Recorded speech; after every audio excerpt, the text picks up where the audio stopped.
All right, let's move on to the Canals and Waterways Committee. Mr. Sargent.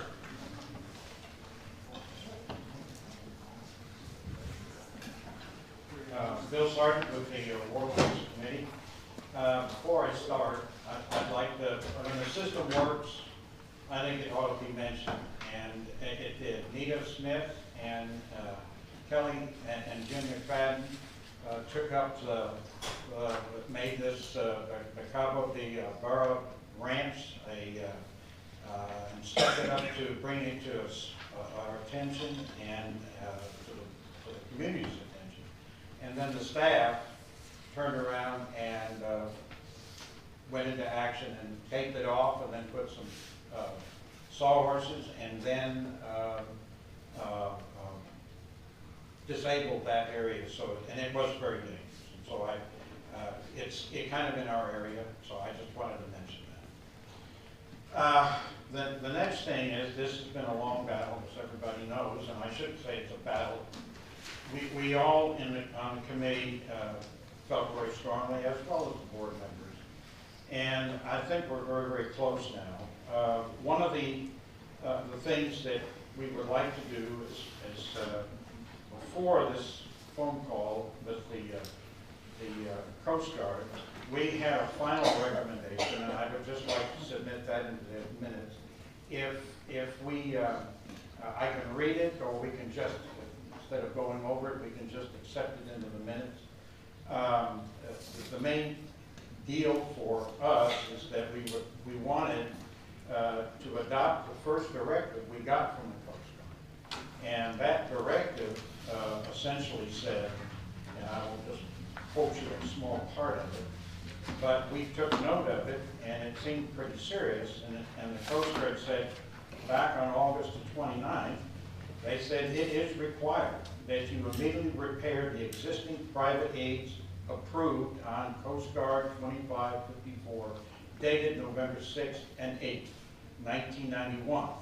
Upon completion of the repairs, please notify our office, and we will look and reevaluate and add or subtract additional aids to navigation.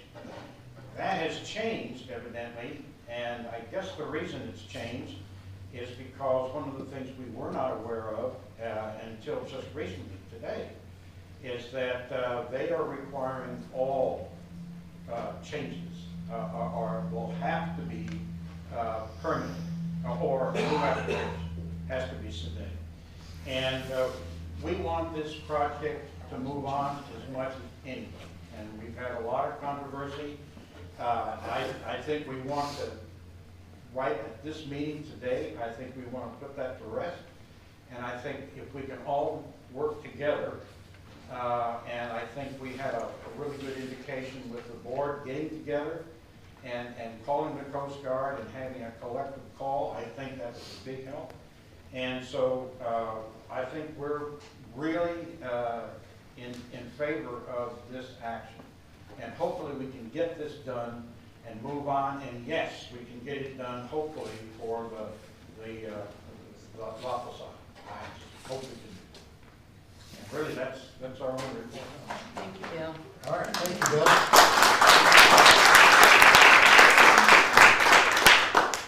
Now, let's open it up to 2-minute questions. Anybody that wants to ask a question about the 3 committee reports? Fred? Yes. If I heard correctly, Dr. Marta's statement about the phone call with the Coast Guard is that there was no vote. But what I heard was that there's a letter coming from Mr. Brodsky of the Coast Guard. Once we receive that letter, we're going to file the application immediately. And then once they approve it, action's going to be taken and we're going to get the work done. Is that correct? But there was no vote on that. No, there's no vote on that at all. We didn't vote today. What I'm saying is, Yeah. so is a vote needed for that to proceed? Is that when the letter comes in? We need to wait for the letter to see exactly what they're requiring us to do. Okay. Then we have bids available to go forward, and we need to submit an application to repair, replace, or use more posts, lower number of posts, whatever it might be. But we have to file an application. Theoretically, you gotta get it approved in advance. Once it's approved, then you can go out and put whatever you're approved for in the channels. What percent happens in about 70 days? Yeah. We're gonna have boats going in and out the north and the south canals at night. And if, you know, We're gonna try to make it happen as fast as possible. okay,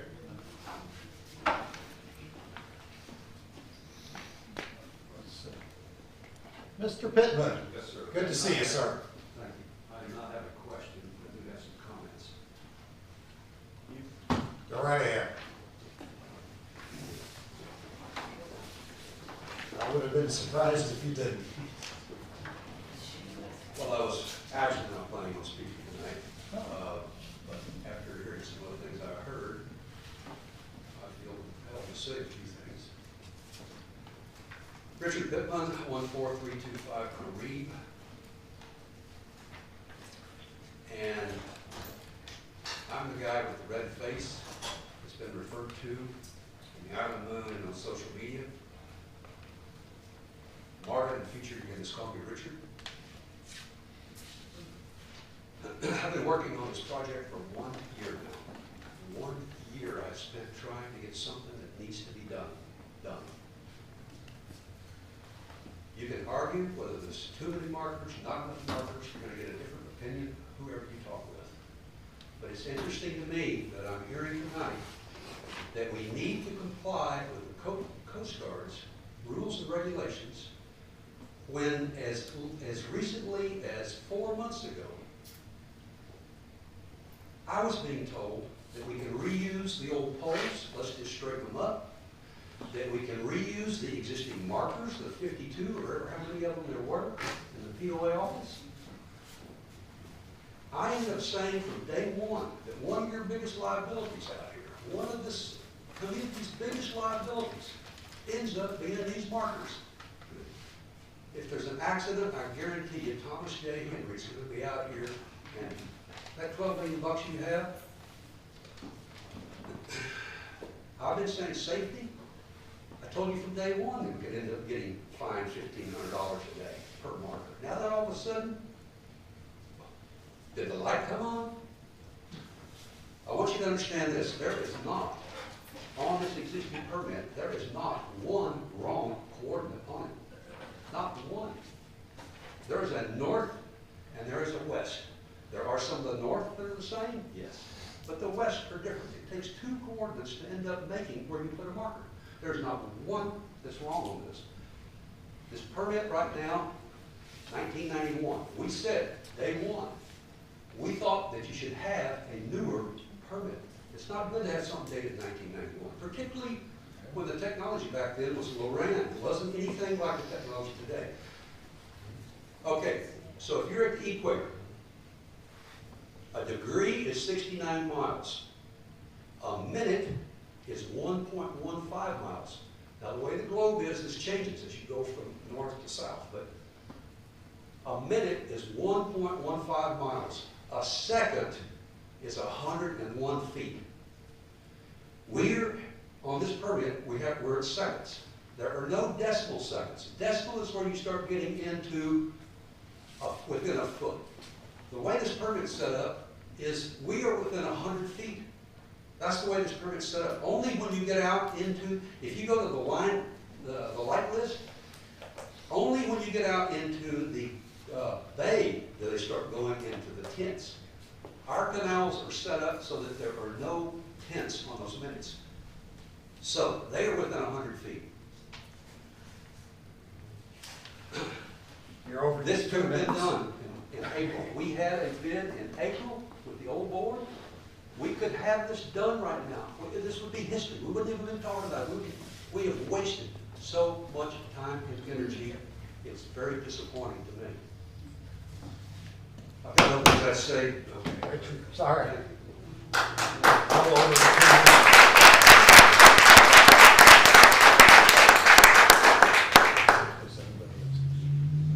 Oh, we have a lot of folks. There's someone up Go ahead, Leslie.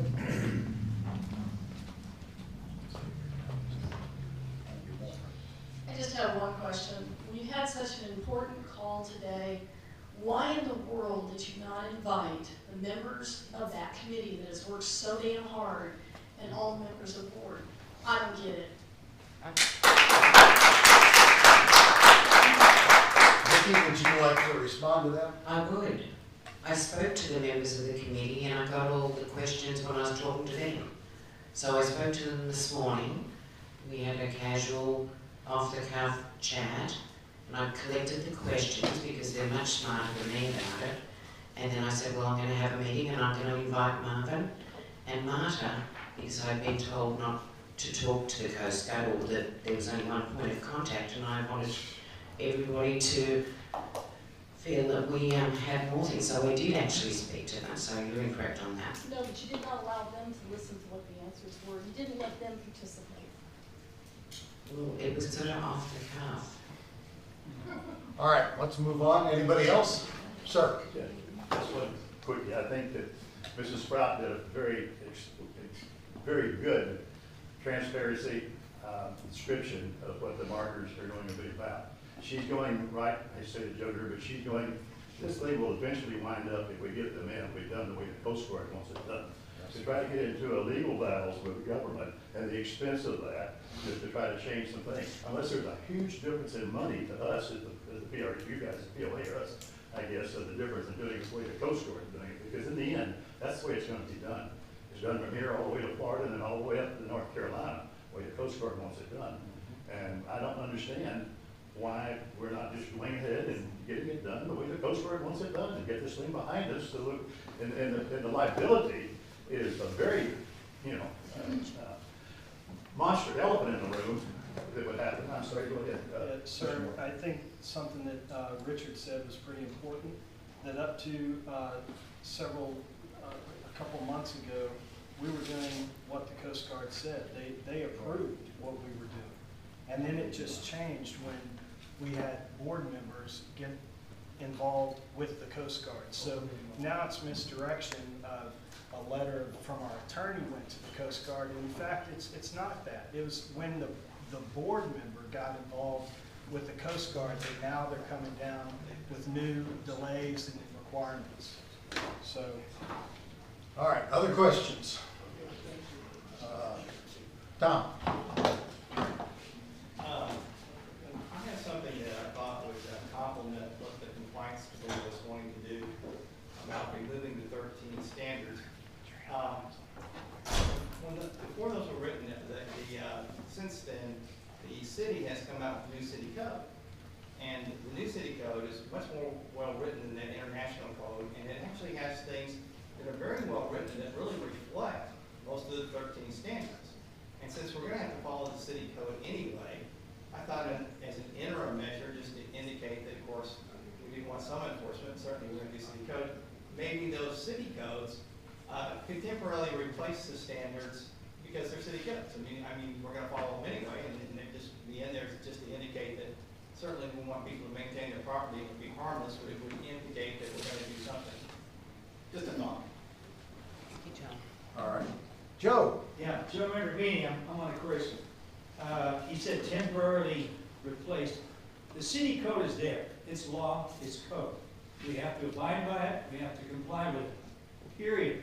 Whether it be before Rickardson's new rules, if and when they come up with them, or after, the city code is there, period. So we have to comply with it. That's my comment. One other thing. On the architecture committee, my understanding that you said, gentlemen, that a lot of times you go out with a blueprints or an application that's been submitted to the ACC, you say, well, what am I approving? It's already built. Am I correct? Yes, that occurs sometimes. Not Okay, all the let time. me tell you, folks, even sometimes is not good. The small community that I come from, what they used to do is the governmental entity that would issue the actual building permit, in this case it would be a city Corpus Christi, would not approve of the plans or give the permit unless there was a stamp on their plans that said, in this case it was the Ramona Community Planning Group stamp. So let me suggest this, what you do, and you hand walk a letter and meet with the mayor or whoever you have to meet, chief of the building company. You get a letter from this board that says, you will not issue a permit unless you see our stamp on the plans, period.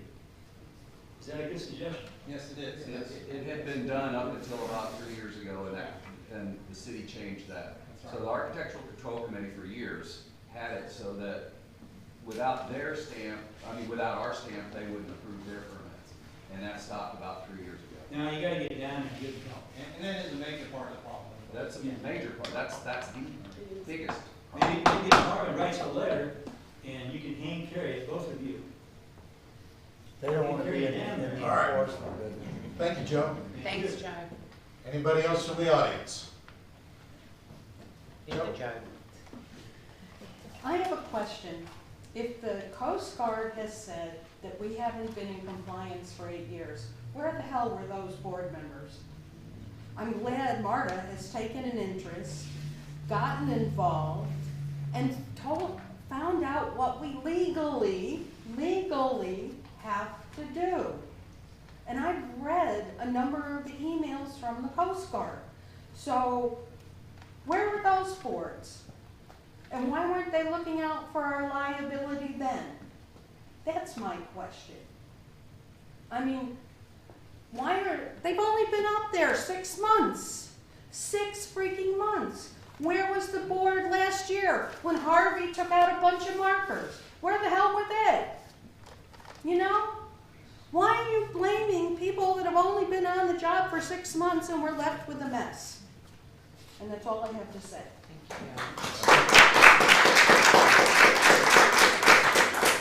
Marta, last word here. Hi there. You're next. Okay, a couple things we want to fine tune here. Richard, you're right. In the beginning, I didn't know anything about channel markers. And I was questioning whether, can we reuse something? We have 51 day boards in our shed that are going to go into a landfill because we can't use them. So I did ask the Coast Guard, can we use these? And they said no. And my response was, yes, sir. Thank you, sir. And so I immediately moved on in an effort to understand what the Canal and Waterways Committee has been doing, because our job, all of us, all of these people, every person at this table does spend time reading and trying to understand proposals, because you didn't elect us to rubber stamp something blindly without reading it and understanding it. That's how we get ourselves in trouble. I don't want to do that. So the Coast Guard made their recommendations very clear. Okay, move on. The coordinates. Richard's explanation is really good, and when you get into these seconds, you can go down to 1/100ths and 1,000ths of a second. Now, the Coast Guard doesn't require that kind of preciseness, but maybe Richard has a different document than I have. But the permit that was sent to me, that is our operational permit from the Coast Guard that was sent to me by Tim Boriski, shows 3 markers that do not have longitudes. So in order to get a location, you have to have the north and west locations, or you got nothing to work with. Now, maybe Richard knows something I don't, but the point is, it doesn't matter. Folks, anything we change on that permit still requires an application. Does not matter. Okay, the other thing is point of contact. How did I wind up the point of contact? I have asked myself that a whole bunch of times because that was never my intention. And what happened was, you can imagine, you're head of the entire 8th district, and you've got 4 or 5 people calling you asking the same questions. They don't have time for that. And he said, Marta, I'm really grateful that you listen to me, you don't argue with me, this is good, you be the point person. And I said, again, yes, sir, I am happy to do that, sir. That's how I came to be this. Getting mad at me is shooting the messenger. All I wanted to do is pass things on. So, final last thing. Brent, your comment is a little bit incorrect in that when these many phone calls started coming in to Tim Brisky, and then he got the letter from John Bell, that's when, if you watch the timeline, it went from, you need to do this, please cooperate, to you will do this, no response, to this is not optional, this is a direct, required action that you must take immediately, and if you do not, you will be fined. Not, you might be, you will be. It was very, very clear. Then came John Bell's letter, then it was bumped up to legal, and then we got today the news that what they did is we did not file the discontinuance for the missing markers as we were directed. Therefore, the Coast Guard took it out of our hands and did it themselves. They did an administrative discontinuance. This is not the road we want to go down.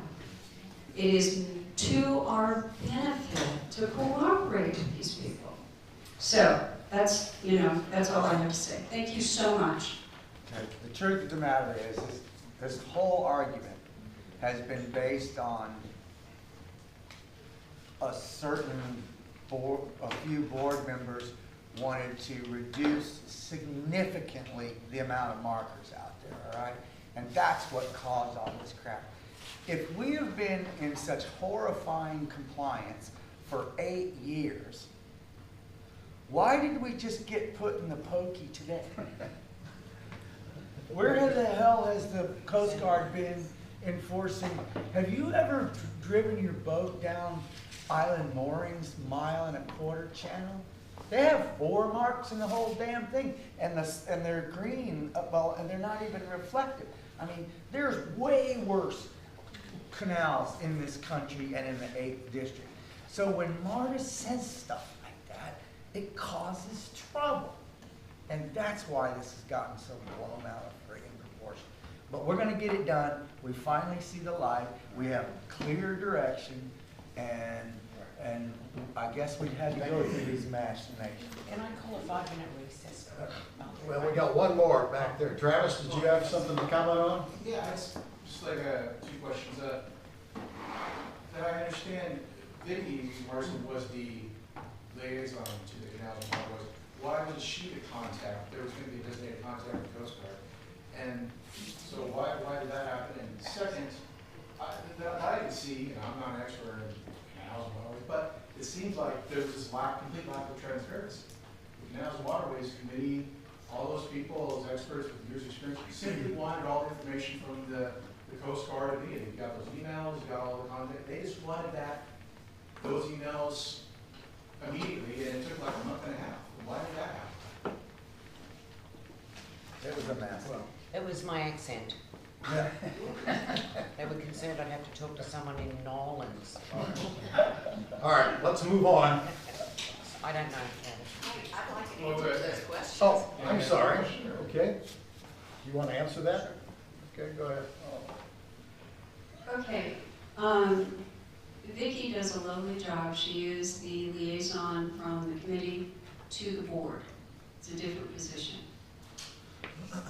If you want to know why, just like what I told you a few minutes ago, Tim Brisky asked me to be the point of contact because he does not have time to deal with multiple people asking the same questions. Okay? I talked to him, he was nice enough. Yeah, I mean, he's a very nice. What's your other question, Travis? I want to make sure I answer it correctly. Why didn't you just, actually not me, Vicki's the contact, perhaps you should, why didn't you recommend that Vicki be the contact? Probably because Tim asked me. I, by this time, had worked with him enough, and that's what the man wanted, and I don't argue with people like that. I say yes, sir. The other question I believe you had is the transfer of information. I did try to pass on information. Some of it was rejected.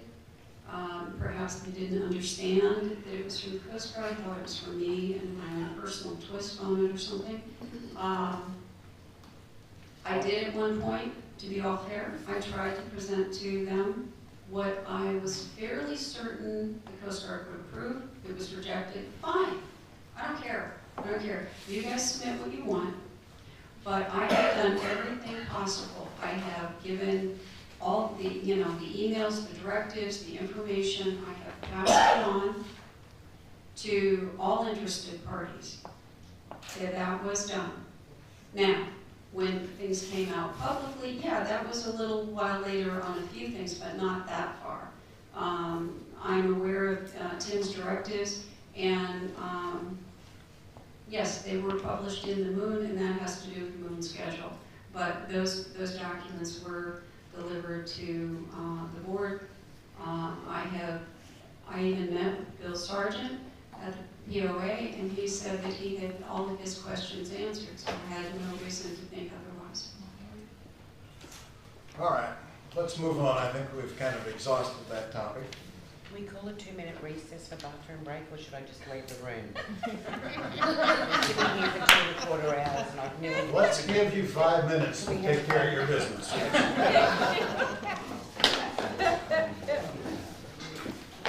2 minutes would be more challenging. Yeah. I'm going to be quick, as long as no one else is there.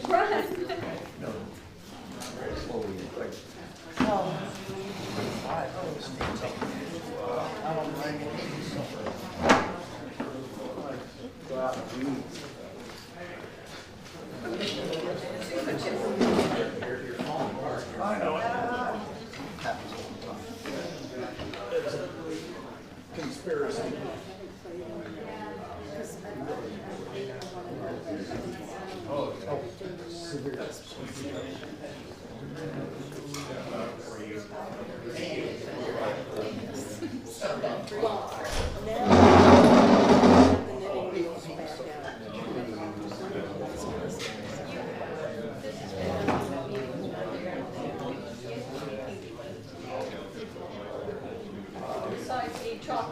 How you doing? I'm good. I have not had time to eat other than chocolate. Oh, the cameras are still on. Okay, so just you were, yeah, okay.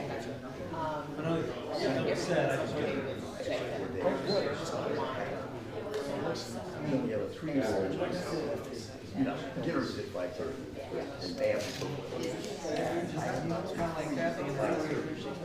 Well, I haven't had time to do like that. So they have been, sandwich between the hours of 4 and 10. I want a steak and a big potato.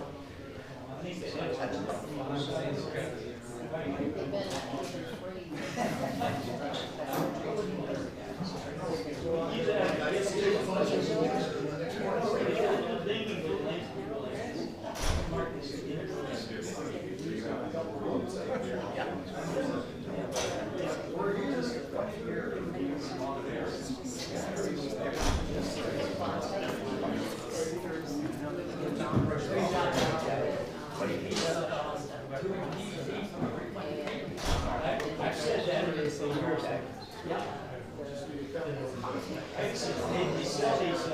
enough.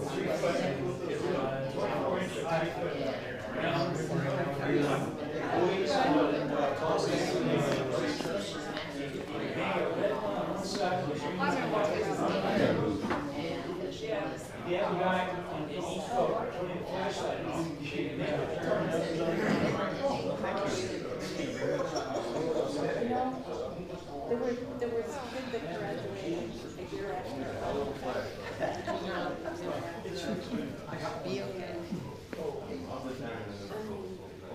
He has all these degrees and stuff. I don't think he's I can say, is that it's a good thing we don't have rocks, you know, along the shore, on either coast.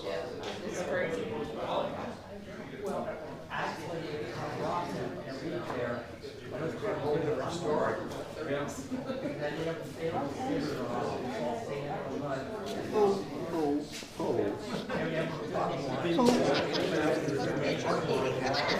is my 5th meeting.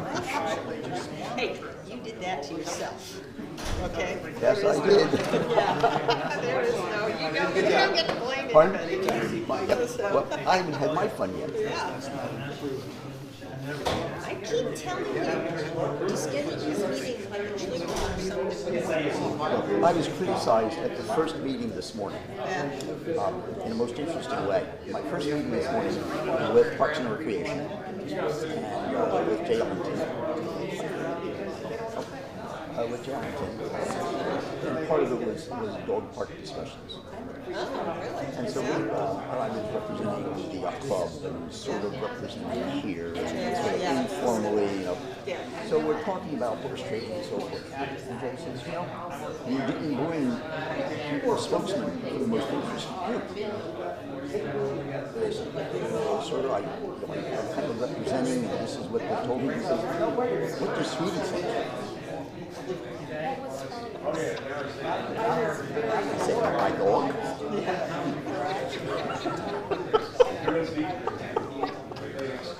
That's an interesting part. Well, now you know what's the next meeting, okay? Dog comes right in. Dog's coming with me. That's right. Yeah. Get a sign that says, all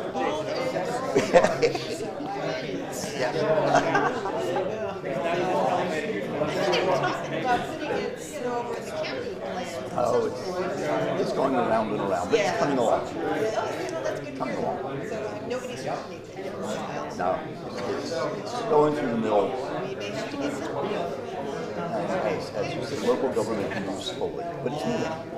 It's moving. Pardon? That's right.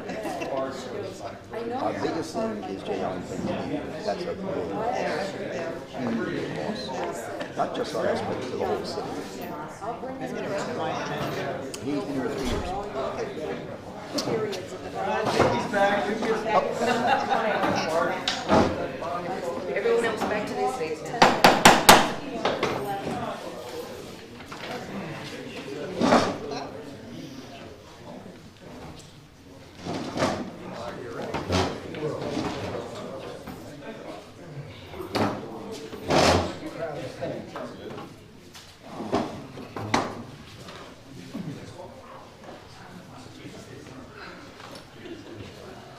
Okay, comfort stop is over. Next on the agenda is the treasurer's report. Nick? All right. First off, there are copies of the profit and loss on the back table if anybody wishes copies of it. And it has changed from a monthly report to an accrual basis. It'll be through the year to date. And that the CPAs have said that makes an easier way of understanding our position. And they say they want to do it that way. And I said, good idea to me. Also, we have the check registry. I do not post that in back if anybody wants to see the check registry. One of the things we have changed is at times the checks were just put out. Oh, sorry. At times the checks were just put out or invoiced, just had a person's name in the bill.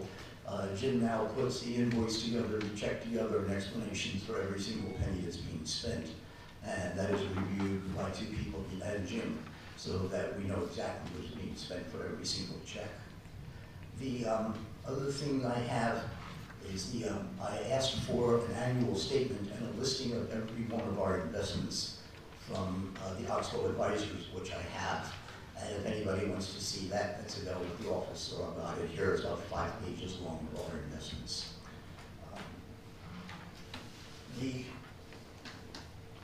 One of the things that you heard me talk about are problems is that the problem that the office has and the CPAs have is you have to keep the machine going. And as they find problems, they're fixing them as they go. Both Jim's doing that and the CPAs are doing that. So that slows the game down, but you gotta fix them as you go. As you heard them say, there are no internal controls, there's no policies in place by the POA.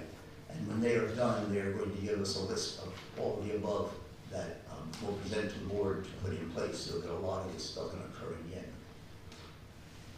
I also had made a list about a month ago of things that I wanted to do, most of which the CPA already said and Jim said.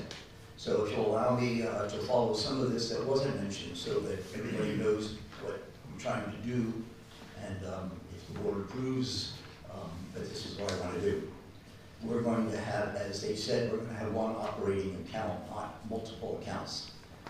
This is advice both from both of our investment houses, from a couple of financial advisors that I've asked to do me a favor and give me their thoughts, and they pretty much all agree.